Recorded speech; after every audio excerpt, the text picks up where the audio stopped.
Welcome to Lead with Linnea, where we talk about real leadership for real people in the real world. I'm Linnea Rader, and I've spent 2 decades in public service leadership, from accounting to my current role as the Director of Finance and Human Resources. I've seen pretty much everything: the spectacular successes, the painful failures, and everything in between that makes leadership both challenging and incredibly rewarding. Here's the thing. Leadership is not reserved for people with fancy titles or corner offices. Every single one of us can be a leader in our personal and professional lives. Whether you're managing a team of 50 or just trying to figure out how to navigate office politics, whether you're a frontline worker or sitting around a boardroom table, leadership skills matter. My approach? I skip the fluff and get straight to what really works. You won't find theoretical frameworks or feel-good platitudes here. Instead, you'll get practical, tested strategies from someone who's been in the trenches, made the mistakes, and learned the hard lessons so that you don't have to. Through Lead with Linnea, I provide leadership development training and coaching because I'm passionate about helping people discover their authentic leadership potential. And honestly, some days you need to laugh to keep from crying, and some days you just need someone to tell you the truth about what leadership really looks like. So whether you're listening while you commute, taking a walk, or just need someone to remind you that you've got this, I'm here for you. So let's dive in and talk about what it really takes to lead with authenticity, impact, and maybe a little bit of sanity. Ready? Let's go. Reading the room: why social awareness matters more than you think. I've put my foot in my mouth more times than I care to count. There was a time I was halfway through explaining how frustrating a situation was and how badly someone had handled it, only to realize I was describing an action that the person sitting across from me had done in the past. Awkward doesn't even begin to cover it. Or there was the time I spilled the beans on something that wasn't ready to be disclosed yet, just launched right into sharing information, completely oblivious to the fact that not everyone in the room was supposed to know about it. These were not malicious moments. I wasn't trying to cause problems. I was just completely missing the social cues that would have told me to shut up and reassess. That's what happens when you lack social awareness. You barrel forward, oblivious to the dynamics in the room, the emotions of the people around you, and the impact your words are having in real time. What social awareness actually is: social awareness is your ability to accurately pick up on the emotions in other people and understand what's really going on in social situations. It's reading body language, noticing tone shifts, picking up on group dynamics, and understanding the unspoken undercurrents that affect every interaction.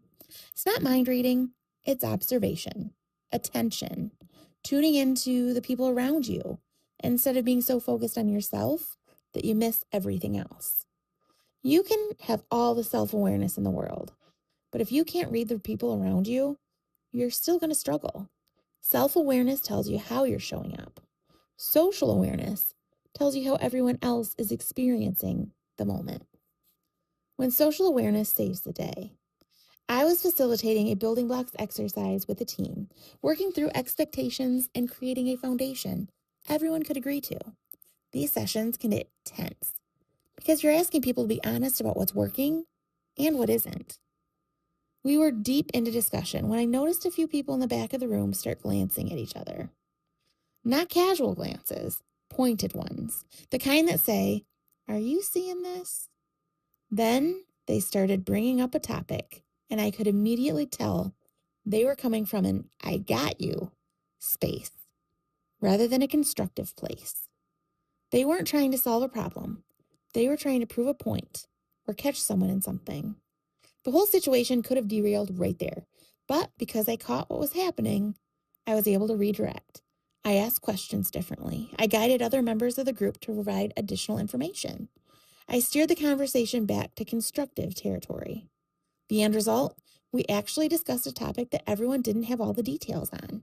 The team grew. They better understood the bigger picture, and we avoided what could have been a destructive derailment. That's social awareness in action. It's paying attention to what's happening around you and adjusting your approach based on what you're seeing. The signals you're missing. I'm often able to tell when my close friends or colleagues are struggling before they say a word about it. Their body language is off. Shoulders are slumped slightly. There's less eye contact than usual. Voice tone is softer or less engaged than normal. They're physically present, but emotionally somewhere else. These aren't dramatic signs. The clues are subtle. You can catch them if you're actually paying attention to the people around you. And for a long time, I wasn't paying attention. When I was the problem, I have struggled with social awareness, probably more than I'd like to admit. I used to monopolize conversations. I'd interrupt people because I was so focused on what I wanted to say that I could not be bothered to actually have a discussion. I'd overshare, dumping all the details I wanted to share, rather than considering what the other person actually wanted or needed to know. I thought I was being helpful, thorough, complete in my explanations. In reality, it was what I wanted rather than what they wanted to know. I wasn't reading the signals that they'd heard enough, that they were ready to move on, or that I'd lost them 3 minutes ago. The scary part? I didn't know I was doing it. That's the insidious thing about lacking social awareness. You genuinely believe your approach is working because you're not picking up on the signals telling you otherwise. The badge of honor that wasn't. I once worked with a supervisor who had a nickname they wore like a badge of honor. They were really proud of it, and they would boast about it regularly. The problem? The nickname was completely out of line for a leader. It represented everything that's wrong with leadership: egotistical, boastful, loud, domineering. They would bring up this nickname clearly expecting admiration. Instead, their team would look at each other with amazement and disgust. Their eye rolls were almost audible. But this supervisor had zero self-awareness. They completely missed how the team was reacting. They thought the nickname made them seem strong or respected, when it actually undermined their credibility and made their team lose respect for them. That gap between how they thought they were being received and how they were actually being received, that's what happens when social awareness is missing. So building social awareness, the work in progress. My social awareness is still a work in progress. It's an area where I'm likely always will be able to improve. The biggest shift came when I learned to sit back and take in conversations, rather than working to be the center of them. When you aren't always talking, when you aren't focused on what you're going to say next, you're able to see what's actually going on around you. Now remember, I said I'll likely always be able to improve in this area, so I still talk a lot at times. Don't think I got this all figured out. I promise you, I don't. You notice the person who keeps trying to jump in but gets talked over. You see when someone's body language changes in response to a comment. You pick up on the tension that enters the room when certain topics come up. You observe the dynamics between team members that affect how they interact. None of this is visible when you're focused on yourself. It only becomes clear when you shift your attention outward. Social awareness in HR. Social awareness is absolutely critical in my HR role. When I'm meeting with employees, I'm constantly picking up on signals that tell me when they aren't comfortable. Maybe it's because who else is in the room? Maybe it's the situation itself. Maybe it's something I can't immediately identify. But those signals help me provide better assistance. They help me dig deeper to find out what's really going on in challenging situations.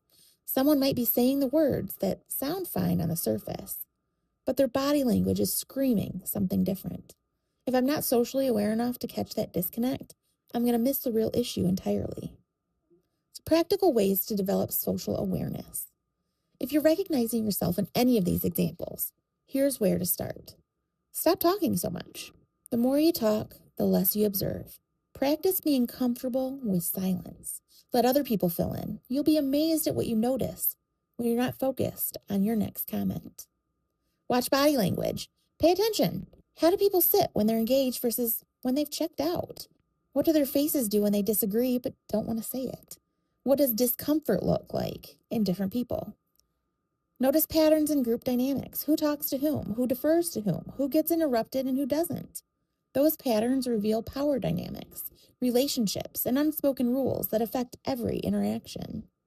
Check in with yourself mid-conversation. Are people engaged? Are they leaning in or are they pulling back?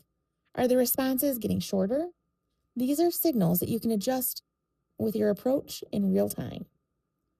Ask questions and actually listen to the answers. Not just the words, but the tone, the hesitations, the things people start to say and then stop themselves from saying. There's often more information in what people don't say than in what they do. The ripple effects of social awareness. When you develop social awareness, everything improves. You build stronger relationships because people feel seen and understood. You navigate conflicts more effectively because you catch problems before they explode. You lead better because you understand what your team needs before they have to spell it out for you. You stop putting your foot in your mouth as often. You stop missing the signals that could help you adjust your approach. You stop being so focused on yourself that you miss what's happening with everyone else. Social awareness builds on self-awareness. You need to understand yourself first, but then you need to understand the people around you too.